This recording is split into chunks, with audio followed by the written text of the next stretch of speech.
And there we go. Welcome everybody, and I'm so happy to have with me today Søren Hauge. Correct? Did I mention that your last name is Yes, correct? Hauge. Very good. And absolutely perfect. um, you're from Denmark, which is Yes, very close but very far away as well from where I am right now in Uruguay.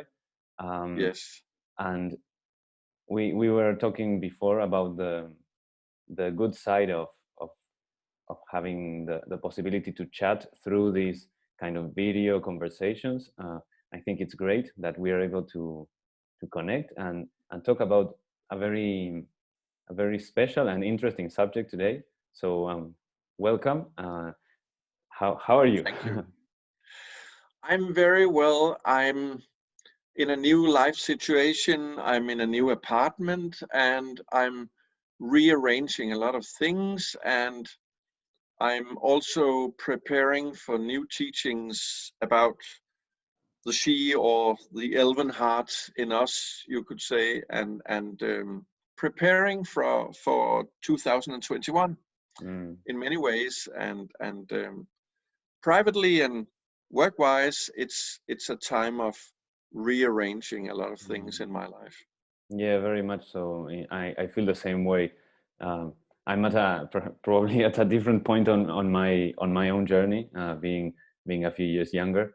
Um, I'm so like this year for me, it's been very much of a discovering and starting to like plant the seeds of of my uh, of my my vocation or my passion. You know, my um, learning to accept the role that I'm here to to fulfill in this lifetime, um, and Yeah, and accepting that I am enough. So going through all of that and learning how to communicate and how to connect with people and also to through the podcast to allow myself to explore all these mystical subjects. In yeah, particular, today we're going to talk about something that you just mentioned, the she, which perhaps by that name, I wouldn't know what it is if I no, didn't watch another interview that you did. But yeah. uh, for some reason, well, you could explain more of who they are. Yeah. Well, the word she is actually not English. It is Gaelic or Irish. So the word stems from Ireland. And when we use the word the she, I think it is because, and I'll explain in a moment, but I think it is because the Irish spiritual tradition is very special and very much alive in many ways. Um, the understanding of the she in Ireland is so fresh and is so full of lore and sharings and stories. And because of that, many people who talk about uh, elven people, as they could also be called, uh, then the word she is used. And the word itself refers to a hidden people, a hidden people being part of this planet. And in a way, it is understood as a physical people, but not physical in our sense, not in our solid surface consciousness understanding, but in a different way. So there are many words for the she or the elven people or the elves. And as soon as I say elves, you get a lot of associations to Tolkien and Lord of the Rings and all the imaginative but also very inventive and inspiring presentations in the books and in the films of these people who we usually refer to as fictional. But the issue here is, and now we are going not only to share about the she, but also what does it mean to us? What is it relating inside us? But usually the she would be seen as not existing in reality, but in the Irish tradition, a great deal of people talk with much respect about the she as being real, just like angels is considered all around the world in different traditions and with different names, to be real beings. You know, in our, I mean, in the Western context, we would usually talk about, in English, about angels, angelos, uh, but in the Indish tradition, for instance, they would be called the devas. Um, that's the usual word in Sanskrit. But that's other beings. I mean, angels are becoming quite accepted as beings that are there for people who are accepting a spiritual reality, not just something uh, described in the Bible, but actually something real, people having experiences of angels. And the she are having similar relationships to our world and our lives. So in Ireland, in Europe, there is a very strong and living tradition that the she are not fiction. Just like angels, they are actually existing. Um, but the Christian tradition has had a lot of troubles in relating to this, because usually the she would be portrayed as actually fallen angels. You know, they are there out there, but they are spirits you should not engage with because they are dangerous, and then they can lead you astray from your true path. And that's part of the dilemma that the Christian tradition has been very condemning and very rigid in its way of uh, interpreting reality, because it has to follow a certain orthodox or dogmatic version of how reality is considered. But the she is the Irish word, and you have around the world, you have a lot of other words in other traditions of the she. For instance, if you go to the far up north in the Samish tradition, in the northern part of Norway and Sweden, um, they would be known as the Ulda. And Ulda is a slightly close word to Huldra. And that means, in the Scandinavian tradition, Huldra means the hidden people. Actually, the word Huldra means hidden in ancient Scandinavian language. So Ulda or Huldra would be a northern word for it. If you go down, now I'm sitting in Europe, so I'm not familiar with the Uruguayan traditions, but if I go down in southern Europe, in, for instance, Romania, they would be called Iele. And in Bulgaria, they would be called the Samudivas. And that's really words referring into something very similar to the Irish tradition. If you go all the way down to New Zealand, in the Maori tradition, they would be known, for instance, as the Turahu, referring to a kind of elvish people, typically described as living in the forest, and mostly they would be considered as invisible people, but under certain circumstances, they will be appearing to humans and relating to them.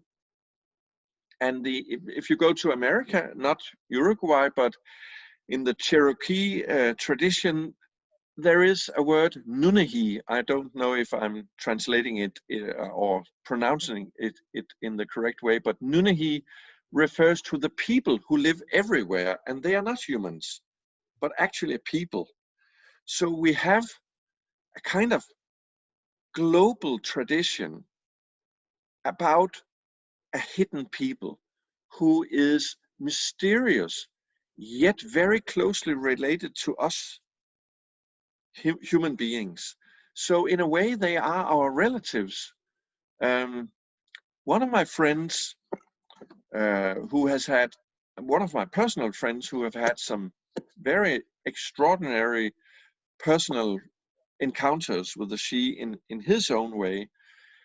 He asked one of these people when he was actually perceiving a male she, and he was very surprised, and he asked, well, who are you? And this male answered him, we are the people who you are looking for. That was one of the answers that he was given. In another counter, he was answered, we are the forgotten people.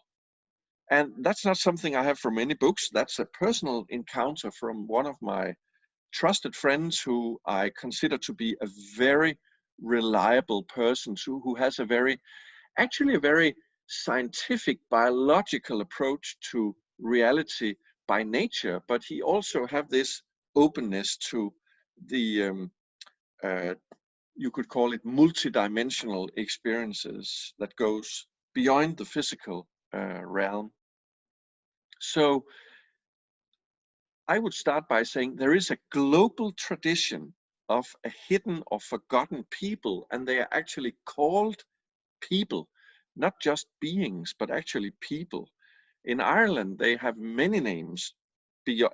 I mean, beyond the she, they are also called the good neighbors. And I think that's very, very interesting. They are called the good neighbors. They are good and they are our neighbors. That's interesting because that means they are very close to us and they are beneficial people. They are not hurtful, they are not dangerous to us, but they are different. So Yeah. that's a way of opening this this whole exotic It's theme, you know. yeah, it's a really, really powerful subject. I don't know It that is. there is much. Um, I mean, these people that you're talking about, it seems like a specific, a very specific group of Yes. beings. Let's call them for now, a very Yes. specific one, and there's like very very different traditions that talk, like you were mentioning at the start, like angels and Yes. fairies, or um, Exactly. and there's different traditions talking about um, other kinds of entities that perhaps um, share existence with us. Yes. Mm, but it's like there are different like factions and different races, different groups, Yes. and they live in different kinds of segments of reality in a way. Um, Yes. we were talking before we started. I mentioned the Akashic records and our ability to connect with the Akash, and and and that is kind of um, a segment, like I was saying before, of reality that is perhaps more towards the spiritual, non-physical in a way. But Yes. it seems from what you're saying that these guys, they they they could be perceived in 3D reality, and Yes. perhaps even interact physically with us. Yes. And we have to have to take one step at a time because it's a huge subject and we don't I don't sit and have all the answers. I'm on a journey with this. I have some personal experiences and then I have some speculations and then I have a lot of colleagues and friends who also have personal experiences. So in that respect, it it is really like opening chapter after chapter. But Mm. um, yes, you talk about these beings are not a uniform, they are not a uniform group. They are just as diversified as you and I and everybody else that we would call human beings. I mean, you stem from a tradition in a completely different area of the world. You're sitting in Uruguay, I'm sitting in Denmark, yet we have some wonderful similarities and we can easily connect. But if we go into detail about your culture, your background, your heritage, then a very unique and special story will emerge. And when I talk about the Scandinavian heritage I'm from, and being a Dane and so on, a completely different agenda, or you could say history unfolds, full of magic, full of details, full of wanderings and so on. And the she, or the good neighbors, or the Nunnehi, or whatever we would call them in this video we make, they are a lot of tribes, or it is a diversified people living very close to us. And therefore, before we go into where they are, and I think that's very interesting, I would say that we should keep a very open mind and not try to put them into a very rigid box, because that would be very limiting, and I think it would destroy a good purpose, because it becomes too one-dimensional, and it becomes just like if I was going to describe everybody as Northern Europeans. That would be very offensive, and also very, some would even call it racial, racism, to put everything into my Northern European angle. And we are really being trained right now in being much more global in our view, and respect all the other areas of the world and the people who come from different traditions. And we should do the same when we talk about the Shi. They are very different. So when I have personal experiences, and my friends and colleagues also have, they have similarities, but there are room for a lot of differences, and even more than I can imagine in this moment. But you are kind So, of opening into the question where they are. Am I right? But for a moment before, in Yeah. what ways could we, or could you say that an experience a friend of yours had, and you, you say that these she are very different between or among themselves. They're very different. How could Yeah. one tell that, oh, the experience you had was with this with the same group as the experience somebody else had? What You, are the you, similarities in a way? do you mean how can you be sure that that was a she? Yeah. Well, in spite of the fact that you and I have different backgrounds, we can find a common language, and we sit, even look at what we are wearing. We are wearing something that's very similar, and Yeah. we have not planned to do that. Even you have a wall behind you, I have a wall behind me. We have beard, mine is a little bit more gray, you are younger, that's wonderful, but we can recognize a lot of similarities. And if we took in a lot of other people, we could very easily see that, well, you're sort of a group. So, but I might mention before, one of the reasons why we are talking is because this is my recent book, and I have to refer to this because it's easy to get, and it's called Finding Your ElvenHeart, and the subtitle is Working with the Inner Realm of the She, and it was released a few months ago, and it's available on Amazon and a lot of other platforms. But in the book, which is full of details, I have the privilege of sharing what several other people have been sharing with me, and very generously offered to be put in the book. And when you read the different encounters, you will really see that imagination has to be very flexible, because the temperament and the way they appear might be very different. one of the observations was actually, and I've been mentioning this in other contexts, actually having a blue skin, you know, they tend to appear in a humanoid way.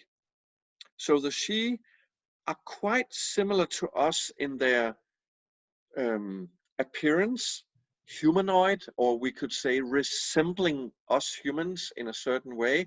They are not always having the same size as we are. Sometimes they appear as if they are bigger than we are. And a part of that might be because of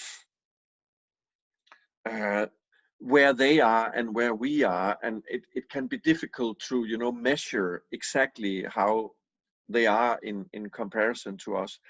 But in my book there is an encounter really perceiving them as having blue skin, and in the New Zealand tradition the so-called Turuhu are actually referred to as a blue-skinned race, and that's quite different from usually what we talk about. I think the only tradition I can come up with is the Indian tradition about Krishna being born with a blue skin, and he's not a normal human being. He's a kind of a divine being who's transmitting something very special.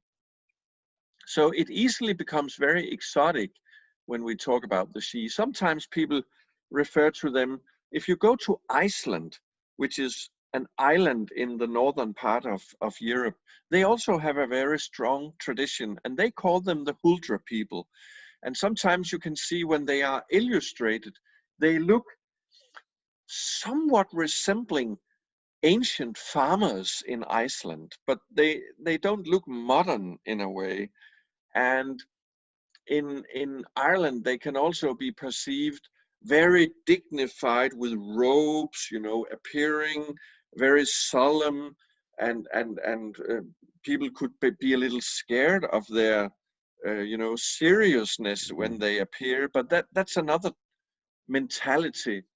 Um, in Scotland, where the Sidhe tradition is also fairly alive, they can appear very traditional, as if they are actually like a Scottish tribe, you could say. They have some similarities to the Scottish Highland tribe tradition in the way they might appear. So I think in a way there can be some mirroring of what we can refer to in our world, you know. So I don't know how they would appear in American, Central Southern American tradition. So you would have to pick up what there is in the folklore and the traditions in your area to see what is coming up there. I would have to study it, because to be honest, I have no idea of of, of creatures or beings like them in this. But I was just thinking that we both intuitively, or we are wearing blue skin actually right now. So yeah, that's a very good point, and I take that as a good omen, as a beautiful dimension actually. And Yeah. yeah, do you think, you mentioned Krishna? Do you think then that it's possible that whatever the idea of Krishna comes from, that Krishna could be one of them, in meaning, are they like, perhaps we can also go into the where do they live, where are they, but Yeah. just as an aside, are they like extremely wise, extremely perhaps powerful or magical beings?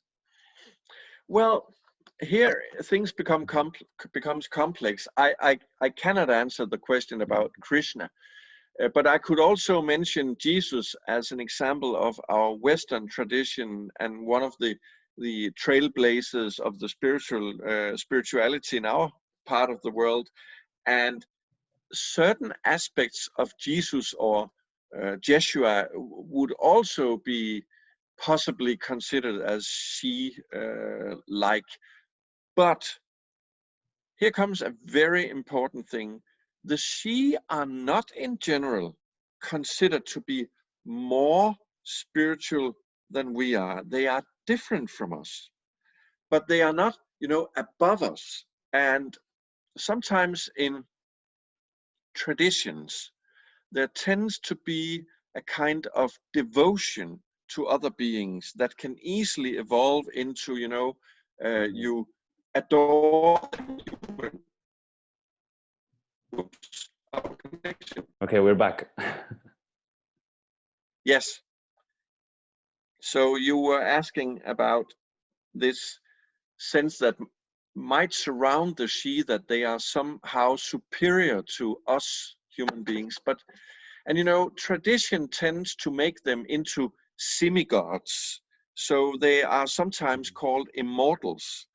And all the personal experience that I've had and others have had suggest that this is more superstition than really modern reality. And sometimes when we go back and people were perhaps lacking a more exact knowledge in general, and when you had some spiritual authorities talking about it, it could be much more mixed up by imagination. So when the she are referred to as semi-gods or immortals, it has the root in the fact that they appear magical, and they are magical compared to us in some respects.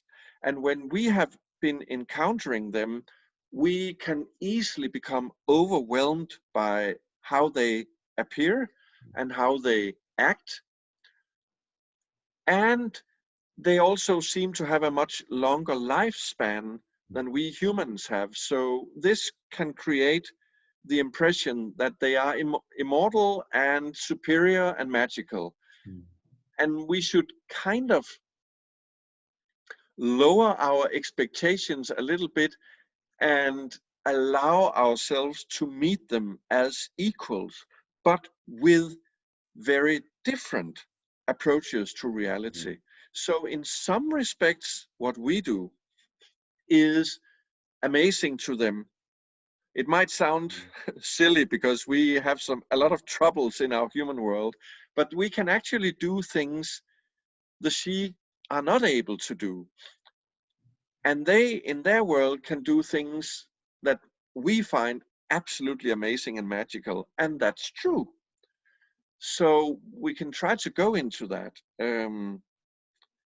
If I should, I'm really not trying to take away the amazing wonder of the sheep, because they are really wonderful neighbors to us, and they can do things that we need to learn from, but they are not omnipotent, amazing, superior beings to us. That's really something that can destroy a good attempt to reconnect with them, because in the ancient past, and I'll get back to that if necessary, in the ancient past, the perspective is that in our very distant past, we were kind of one flow of beings, and then we became divided into different evolutions.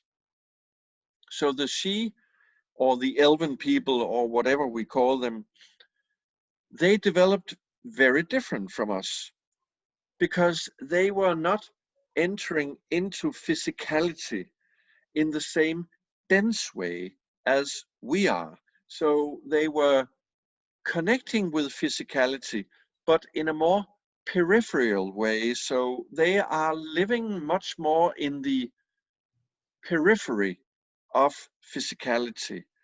I think most people who are into spirituality, they would say that they are more etherical than solid, dense physical, but they are still incarnated, or they are manifested in form, but it's a much more flexible form reality they are engaging in. This gives them a lot of advantages and possibilities, and their consciousness is different from ours, but it also gives them something that they are not able to do. For instance, the she cannot affect the physical dense reality in such a direct way as we are able to do. So when they perceive us from their dimension, because they are actually able to see much of what we can do, more than we can see them, in speaking in general, and that's their advantage. They are really wondering how on earth we can do things so heavily and with such an impact on physicality as we are able to do it. And that's kind of a mystery to them, because they know that we are more dense than they are, but they really don't get it, you know. So that's a learning process for them to encounter with us, and that's also a part of the reason why they are increasingly reaching out to humans in order to say, hey, should we connect together? And it's also because of the global situation, because and here comes the troublesome part of it, because we humans are very noisy, we are very destructive in many ways. And why are we so destructive on the planet? It's partially because we are so dense physical, because this density has resulted in a kind of isolation. We have, speaking in general, humanity today is very materialistic. We are counting on abilities to affect physical matter to such a degree that we have kind of forgotten spirituality. We have isolated ourselves from our more subtle parts of our nature. So we rely on technology, on logic, on the rational mind, because it is so extremely effective in doing certain things in our world. So because of the success of the practical mind and our analytical abilities, which has been evolving only in the last few hundreds of years, we have become very, very powerful in the physical dimension. And it has a lot of wonderful things, making a lot of things possible for us. But we are tending to forget other aspects of our nature. And we are kind of kicking out of the room, you know, spirituality and the more sensitive aspects of our human nature. And that's a huge subject, because in a way you could say we have made such a massive success out of technology and rationality that we have now created a lot of problems in that dimension. We think that the effectivity we are displaying in the world is solving every human problem, but it's not really. We are omitting the human heart and, you know, the humaneness of compassion and you know, we have become very brutal, and we are hurting the rest of the planet because we are not asking all the other species on this planet, would this be a good idea? We're just treating the planet as if it is humanity's planet, and all the other species here on the planet, they are below us. And that's really a very, very small-minded and arrogant position that we have developed. And that's part of the reason why the Sidhe are actually stepping in and trying to connect to us. And that's a very difficult thing, because most people don't believe they exist. So how should another species very close to us, who most of us cannot perceive, what would be the success rate of this invisible, to most people, invisible race connecting to us, trying to, hey, hello, could we connect people? We are here also, and you are hurting the planet. That's a really, really tough situation. So a part of this endeavor is, how can we relate to our she neighbors in a way that makes it more mainstream, accessible, and acceptable that they are actually there? And what would come out of it? Well, one of the things that could come out of it is a much, much more gentle approach to our planet and to all other species, because our she relatives, they have not lost their sense of connectedness, because they are in a more subtle physicality, a more etheric physicality. They sense acutely how everything is connected. So they are like, they are like threads in a web. So when one thread is being pulled, they sense all the web. And because they are so sensitive, they sense immediately much more deeply that we cannot continue to affect the planet in our short-minded and uh, too physical rationality, because it is hurtful to the planet. Just think about the pollution and how we ignore climate change and so on. It's absolutely stupid, and it's like we are cutting a branch we're sitting on. So very soon we'll fall if we don't discover that we have to do something immediately, actually. And that's one of the reasons why the Shi are reaching out to us. So that's just, it's not just a story about exotic beings. Wow, can I experience them too?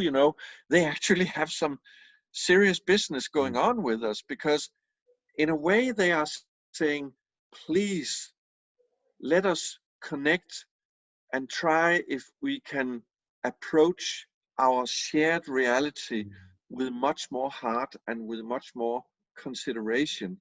And that's what is part of their agenda. But earlier you asked, are they more wise than we are? You could suspect from what I'm saying now, well, they must be much more wise than we are. Well, it's not all the Shi who are reaching out to us. And they also have their more immature parts of their population.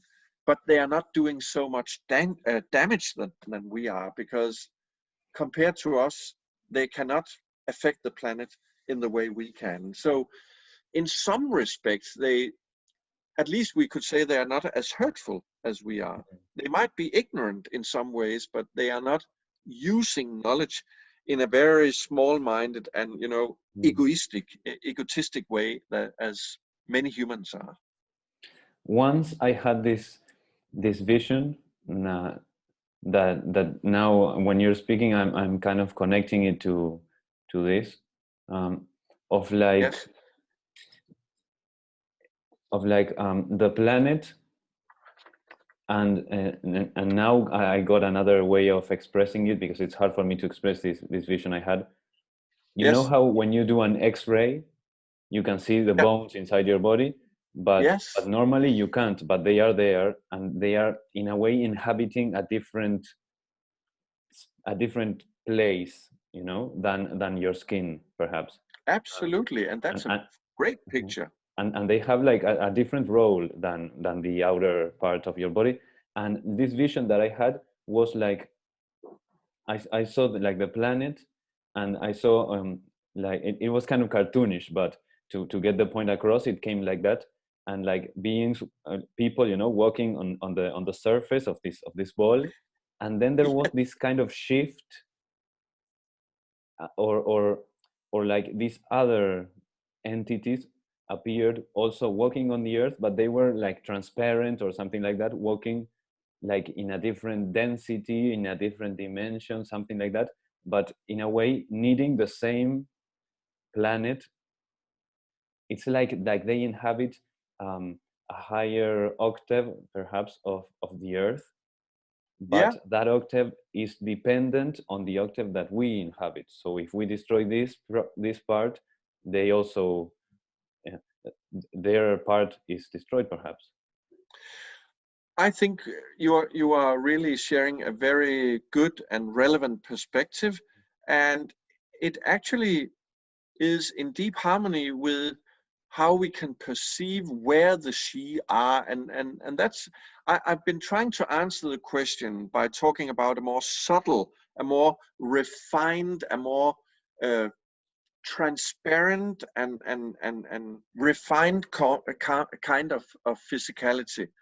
Well, if you ask clairvoyant people or highly sensitive people about this question, they could easily give a lot of wonderful perspectives on that, because people who are able to, you know, perceive the human aura, the emanations coming from our presence, they would say that, well, we human beings, we are not just the physical skin and what is inside the skin. We are also much more subtle, radiating something that is not physical.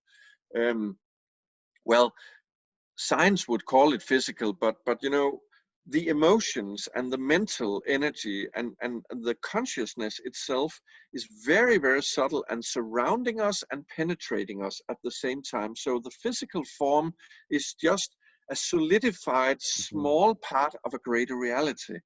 So that's not entirely impossible to use that image as another way of approaching the she. So in that respect, people who are sensitive would say, well, the she inhabit these realms where you have a more subtle energy. But you use the image of the surface and also, you know, going deeper. And we have this image of the she is sometimes called the people of the underworld.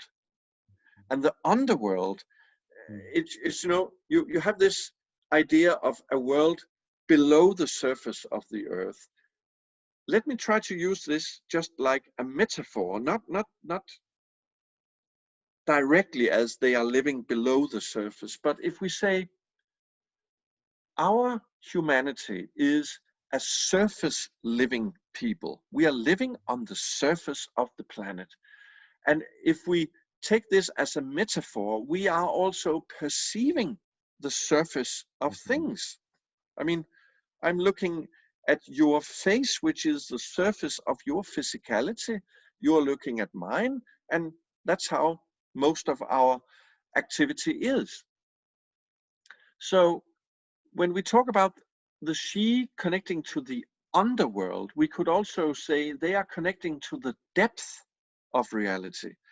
Under means depth. It's below, it's inside what is inside, behind the surface. So in that respect, they would be living in the depth reality, and we are much more in the surface reality. So if we don't stretch that analogy too far, it's actually helpful, because they are much more connected to depth, um, you know, to perceiving depth than we are. But at the same time, we know what depth is, because if I ask you, where can Rafa point to me at where is love living? You know, where does love live? Is it in your city or is it in my city? Well, where? Please tell me about this strange thing called love. You know, where is it? Well, we know, both of you and I, that love is not something that has a physical locality. It is a way of being. So you cannot see love, but you can see how love is sometimes expressed in smiling or very generous acts that people do, you know, when they are helpful. It can be an expression of love, but you cannot say, oh, there is love living right there in that action. No, love is being expressed in that action, but it's actually invisible. You cannot see love as, oh, it's like a square, you know. Love is square-like. No, it's not. So we need to train our awareness to perceive what physicality is not offering us. And I think that would immediately be an entrance into the she dimension. And at the moment in our history, we are sort of relying on science. So science offers us a kind of analytical, logical approach to reality. But that's only one language of reality. If I should come up with a complemental aspect to science, I would say um, an artistic way of perceiving the world would be much more the she way. So you could say that humanity, if we are very simple in our definitions now, we could say, let's call humanity a science race, and we could call the she an artistic race. So humanity, using a very technological, scientific language, would have difficulties in connecting with the she because they are artists. So when they are talking about reality, they are using much more, a musical or a lyrical language like poetry. So when you have a she, it's like listening to a poet. And when you have a human, it's like listening to an analytical person trying to dissect, something into every kind of detail. When you split up a fish, you can put it into organs or, bones and whatever is consisting of fish. But, a she would much more describe a fish as a very elegantly moving creature in this element called water. It's like a symphony when the fish is accelerating and the way the water is vibrating around the fish. And that would be very, very annoying to a scientific person. Yeah, but what you're just describing is just something that you feel, and that's just your imagination going on. Yes, that's the imagination, because that's how I perceive the fish in the water. Well, you should take it up of the water, and analyze it into details. Then you have a very clear image of the fish. So you see, it's two different angles of perceiving. It's not that the one is true and the other is untrue, but they are kind of looking at reality from a very different angle. And I would say the she dimension is much more an artistic dimension to reality. And I would offer that as a key to how we can kind of approach the she. If also how we can approach this dimension in ourselves, because I want, before we finish this conversation, I really want us to get into what does this mean for you and I in our nature. But if I would like to finish my image with science and art, I would say we actually have in science, in human science, we have some steps we can use to go into the she dimension. Because if we use, for instance, quantum physics, we would say that reality consists of particles, and particles can be, the atoms would be considered both as particles and as fields of energy. So the human dimension would be to talk about particles, and the she dimension would be much more to talk about the fields of energy. So in physics, we can use some help to get into the she dimension as well if we use the modern science. And I think that is very helpful, if that makes sense to you. Yeah, it does. But it brings up, of course, many more questions. Just to add It to what does. you were saying, you made me think of, the whales in the ocean, that when they're speaking, they're like singing, and they're probably Yes. expressing the way they see the world, in a way, through the kind of language that they possess.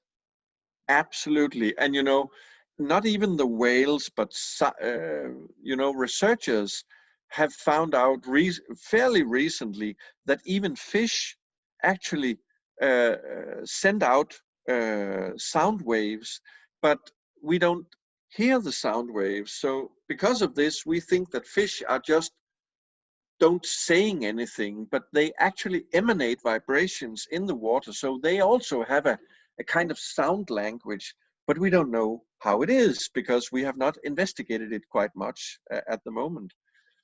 And so you were saying a bit of how they are more like waves or fields, rather in comparison to us being more like particles. Particles. And Yeah. all you were speaking also makes me think like perhaps we are, I don't know how to express it correctly, but we are more like living in our lower chakras, you could say, and perhaps they are living in a reality that is, or in what's the name?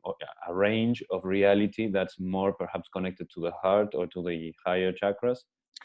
Not necessarily in only in that respect. I would say, if I should use the chakras as a kind of language to describe the Shi, I would say that humanity has a lot of root chakra energy, and then the Shi would have a much more sacral, or the next chakra above the root chakras, connected more to the subtle rhythm of physicality. So if you go into the sacral chakra, or the hara chakra, it's sometimes also called, depending on the tradition, you would say that the sacral chakra above the root chakra is much more where we have the rhythm of movement connected to, the pulse or the rhythm of life. And that would be the dancing aspect of the Shi nature. And the root chakra, or the base chakra, at the most below part of our physicality, that's more the solidity, or the anchoring part of humanity, you could say. So that would be a way of even putting the Shi in the lower part of our nature, but in a more subtle way, you could say. But it's interesting to use the chakra metaphor. I would say that the chakras are also gateways to the Shi, but we need to be much more.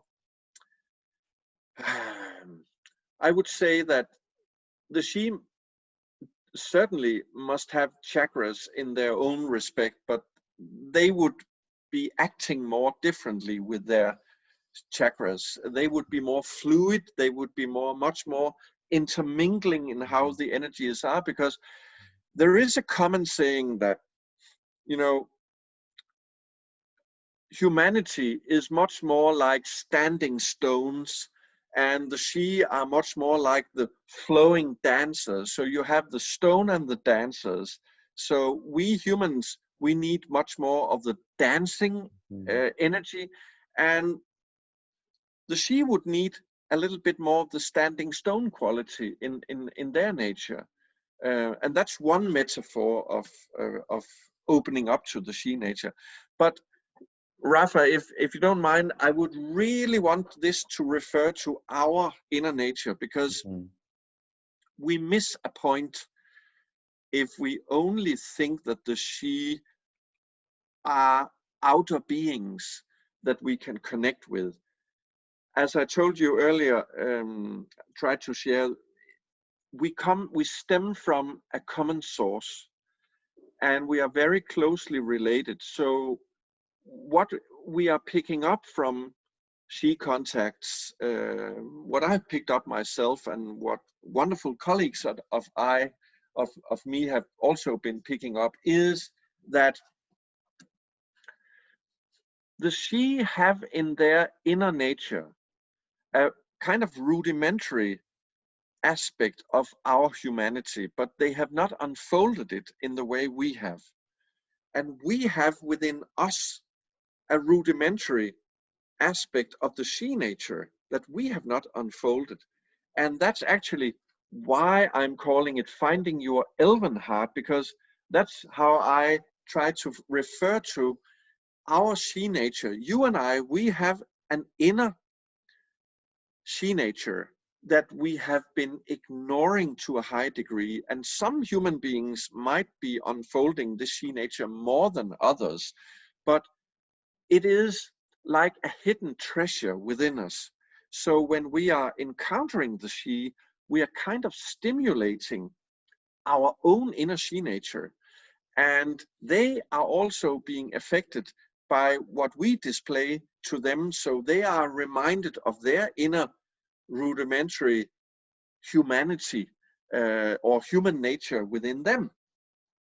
And this is very wonderful because it is something that is so full of things that we tend to suppress. You know, just speaking in general, when you would be talking to a so-called normal, rational, intellectual, technologically oriented person, he or she would say, well, what you're trying to talk about, Rafa, it's mumbo jumbo. It doesn't exist, you know. You have to rely on what you can measure in the physical world. What you're talking about is something going on in your imagination. So we tend to make this unreal. And that's because we are only using a very small part of our human capacity. So if we open up to a more intuitively flowing, a more dancing, a more poetical, a more flexible nature of us, we need to become more sensitive, more aware of how reality is much more, it's more emotional, it's much more embracive in how the totality is. And when we do that, we need to quiet our mind for a moment, not quiet our awareness, but our rational mind. And this can be an opening into what I would call the wonderful world of the forgotten innocence and the ability to be naturally aware of ourselves and the world. And this approach to being more naturally aware of the world within us and around us is something full of beauty. It's full of, you know, dimensions that we often forget. You know, when we really, so we're getting back. Yes, um, if we were interrupted because of bad connection, we are getting back. Perhaps it's the she trying to interfere in our video transmission and trying to come with some comments because they are also interested in this conversation. I'm absolutely sure they are. I was talking about how by opening up ourselves to the wonderful, imaginative, poetic nature of the she, which is actually a very beautiful gateway, we might discover the wonderful and often deeply ignored aspect of our forgotten innocence, our sense of beauty, our sense of being in the moment without being captured by a small intellect. I mean, the intellect is a wonderful tool, but we today, most of the people tend to have become prisoners of the intellect and also prisoners of very limited emotional capacities. So I would say that this limitation of the intellect is so hurtful because reality, and we know it, we don't need to persuade each other. We know that reality is so much more than analyzing details. We know that, you know, warm relationships with friends and loved ones is what matters. We know this. We know that life cannot be put into small boxes of logical analysis and archives of details. We know that when it really comes to when we are in a crisis as individual beings or as a human species, we know that we need to come together. We need to open ourselves to being prepared to come up with new solutions to human problems. We need to realize that the world is not economy. The world is not political power. The world, when it really comes to the core, is something relating to the human heart. And this is where our she friends and our she relatives, they can help us reconnecting by opening ourselves to the poetic, the artistic angle of life, the fluidity, the flexibility. And let me give you an example.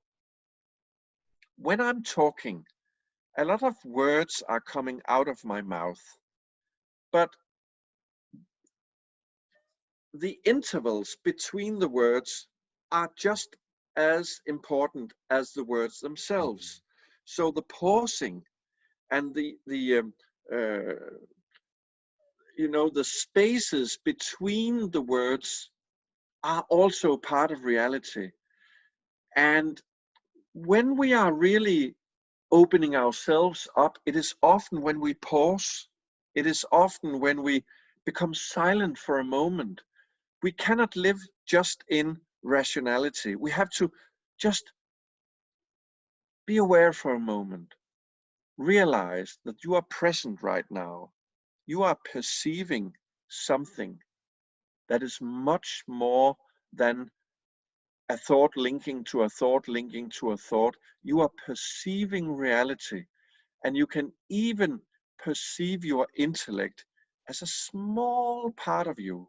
Right now, when you listen to me, become aware of your bodily experience of being present and your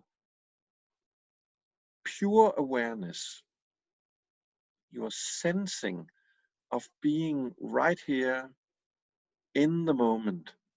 How do you feel? How do you sense yourself? Be open to your imaginative presence. Be open to surprises, to what is fresh and new and never touched before. Touch the freshness of the moment. Sense it, perceive it, and be open to all that is. And try to, just for a moment, look at your intellect and see it as a tool you can use, but also something you can let go of just for a moment, and you are very aware and awake right now. But you don't need to think, you can just listen, sense, open yourself up.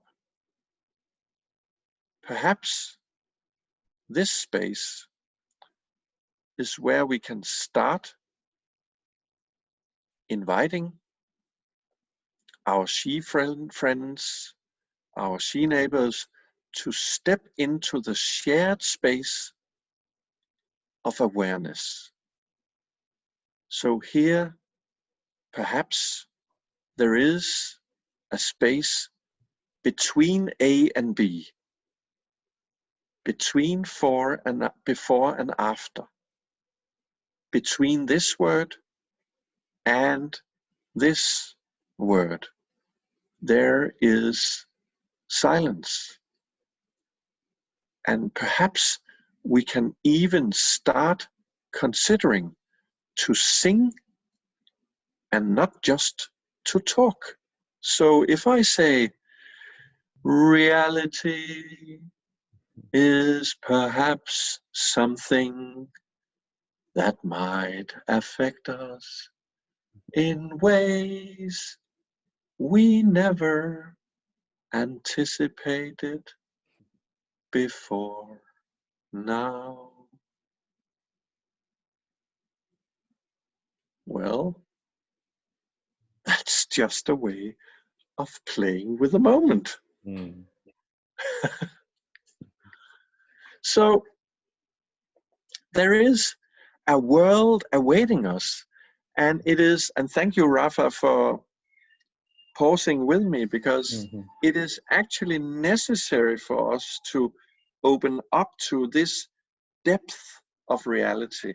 And here we can actually engage and encounter not only the she, but definitely also the hidden dimensions of our own being.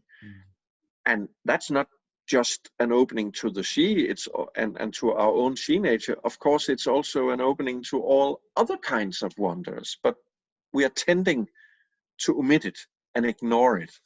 And perhaps the time has come to engage in new ways.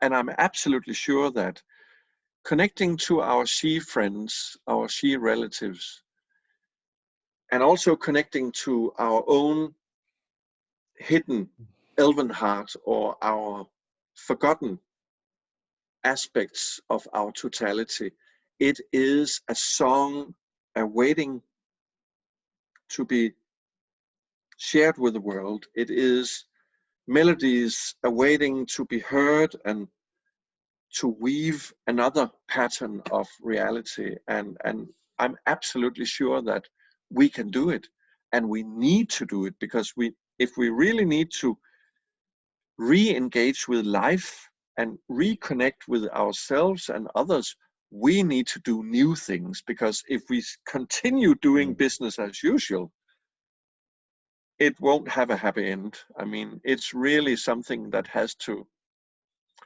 be connected to new melodies in our lives. Otherwise, we are in dire trouble, I would say. I love how the message of the she doesn't just stay in something mental of, oh, who are they, what do they look like, what are their abilities, but how it starts to connect in, and not just start, but how in very deeply it connects to our current situation as a global human tribe, how we are affecting our environment, and how we are affecting and looking at ourselves, how we are judging ourselves as and our abilities. That's true. We tend to stay so much, like you were speaking, in the intellect, and Yeah, bringing more value and reinterpreting the value of our second chakra, of our creativity, of our yes, I was thinking it's kind of like instinct and then intuition. You know, they are very similar, but not the same. So I think they both connect to those potential chakras that we were connecting, the she and the human, right? absolutely. I would say that a healthy approach to our instinctual nature will open. I'm really meaning a healthy approach. Should not do that blindly and just, you know, open up to everything that we have not connected to before. But a healthy approach to our instinctual nature would open up to some of the aspects of our hidden she nature. And this instinctual nature is so natural. It is so, just like a child, you know, children, they can become great learners of adults if we start looking at how they behave before they are socialized to such a degree that they don't know who they are any longer. And that's part of the hurtful story, that if we really reconnect with the healthy part of our childish and immediate nature of, and our, you know, our curiosity and our ability to engage without all the reservations and all, no, you cannot do that because here we tend to do like this, you know. And this is kind of spoiling reality, and it's really doing it very small mindedly. So I would say that there is a wealth of richness awaiting to be opened. And yes, you mentioned also the difference between instinct and intuition. I would say if we have instinct here, then we have intellect there, and we have intuition here. We need to use the whole range of us. Don't omit anything.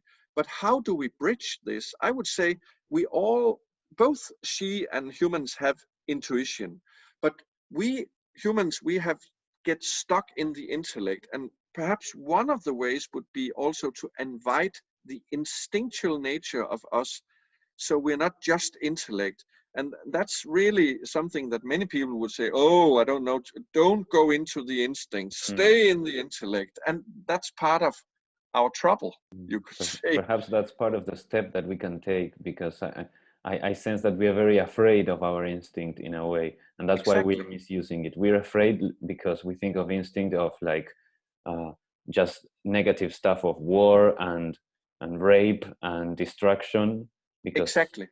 we see it as the negative side of the animal that our body is. But of course, instinct has so much positive to offer, and I think this is a very beautiful place to kind of round up. I don't know if you wanted to add something else. Well, I think it's wonderful, Rafa, that you say that.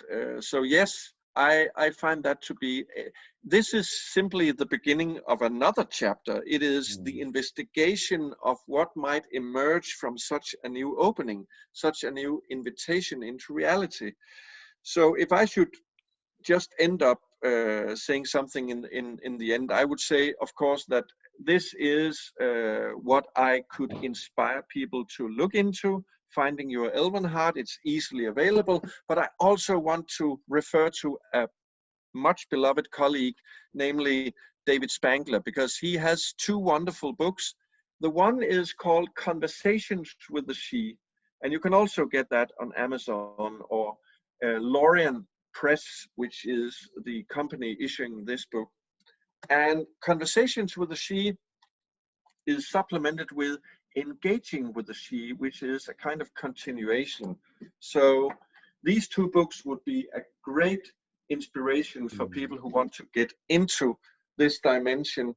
And there are a lot of people opening up to this right now. So a lot of people are also teaching about the she nature and writing books about it. So investigate, look on the internet and see what is available, and a lot of good inspiration may come to people who find this of interest. So I'm very happy for this sharing, Rafa, and thank you for your gentle awareness and your open-mindedness and your spiritual sensitivity into a greater reality. We need that.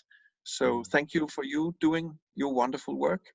Yeah, Soren, thank you so much for accepting the invitation and for everything that you shared. I wanted to just, for the benefit of people that might be listening and not seeing the video, that the she, it's actually spelled Sidhe, correct? Yes, Yeah. S-I-E, S-I-D-H-E, yes, and that's very Who knows troublesome when you why? try to say Yeah. Sidhe or whatever that is. Yes, it's spelled differently. And Great. so for closing, please, if you would like to share where people can find more of your work online, perhaps social media or something like that, your website. Yes, I can be found on Facebook searching for my name, but I have a website called SORENHAUGE and then .com. And I have a coming website called wildheart.land. So, but this is something I'm preparing. But on my Danish website, sorenhauge.com, SORENHAUGE.com, I have a /en. You can find an English section. You can also find it in the menu. But I can be found on Facebook and my websites. And now my my talking is ending because I'm unable to talk. Thank you, Rafa. Perfect. Yeah, it's a great time to go outside and dance. Well, perhaps it's kind of cold Yes. down there, but here it's beautiful and very sunny. So I might just go out to nature and take my shoes off and walk on the grass and dance a little. Yes, and I'm winter bathing, so that's another way of getting into dancing. You know, it's so cold you have to dance afterwards. Yeah. Well, Søren Hauge, thank you very much. I would like Thank to you. do this again some other time very soon. We And can do that. great. And well, I send you blessings and have a great. Well, we have great new year, but also a great eclipse, a great conjunction, and so much that's gonna be Yes, happening that will help perhaps shift the tide of events in our 3D world.